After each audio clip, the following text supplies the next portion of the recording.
बंधूंनो, आपण लातूर जिल्ह्यातील चांबरगा या गावामध्ये आलेलो आहे आणि हे जे शेतकरी दिसतात हे खरं तर आज पीक पाणी एक कार्यक्रम होता.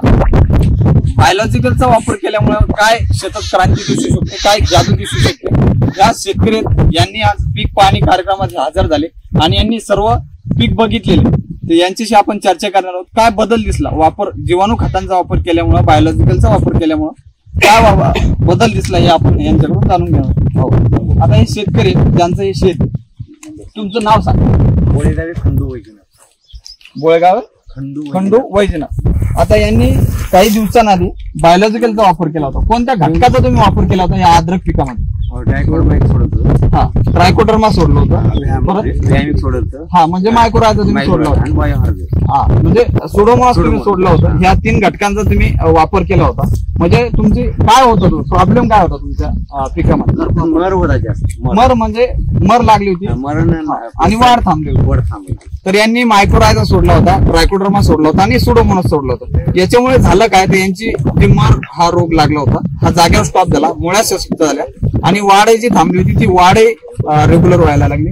हे यांनी नंतर मला फोन केला, बोलून घेतलं की रिझल्ट चांगला आलेला आहे, बायोलॉजिकलचा वापर केल्यामुळे चांगला रिझल्ट दिसलेला आहे. तर नक्कीच काय सांगाल आणखी, म्हणजे काय बाकीच्या शेतकऱ्यांनी केलं पाहिजे? शेतकऱ्यांनी जे बायोलॉजिकलचा वापर केला तर चांगलं हिरवीगारपणा बी आहे. नक्कीच. आणि मर रोग आहे दुसऱ्या रासायनिक मुळे थोडं थांबण्याचं प्रमाण कमी आहे. मर बायोलॉजिकल मुळे जास्त मर थांबतं वापरलेलं आणि फुटवे सुद्धा जास्त आहे याच्यामुळे.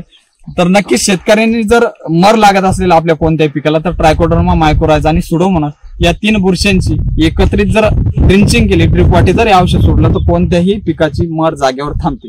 तर हेच गावातील, यांच्याच गावातील शेतकरी पीक पाहण्यासाठी खरं तर आले होते. पीक पाणी हा आज कार्यक्रम होता. ते बाकीचे शेतकरी आहेत, यांना आपण विचारूयात की काय बदल दिसला तुम्हाला नेमका. आता तुम्ही याच्या आधी हे पीक बघितलं होतं, आता काय बदल दिसतो? आता हिरवीगारपणा आलाय आणि करपा थांबलेले, म्हणजे करपाही थांबलाय. करप्यासाठी पण त्यांनी बॅसिलस सबटिलसचा वापर केला होता, वेगवेगळ्या घटकांचा वापर केला होता.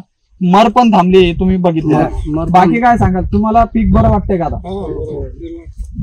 ठीक आहे. तर बाकी पण शेतकऱ्यांनी कुठेही कोणत्याही जमिनीतलं पीक असेल, हळद असेल, अद्रक असेल, तर जास्तीत जास्त बायोलॉजिकलचा वापर केला पाहिजे. जास्तीत जास्त आपल्याला बायोलॉजिकलचा वापर केल्यामुळे जे जमिनीत अन्नद्रव्य ते विघटन होण्यास मदत होते, पिकांना मिळण्यास मदत होते. तर बाकी नक्कीच शेतकऱ्यांनी पण या बायोलॉजिकलवर विश्वास ठेवला पाहिजे. तर नक्कीच शेतकऱ्यांनी सुद्धा बायोलॉजिकलचा वापर आपल्या शेतीमध्ये केला पाहिजे. धन्यवाद.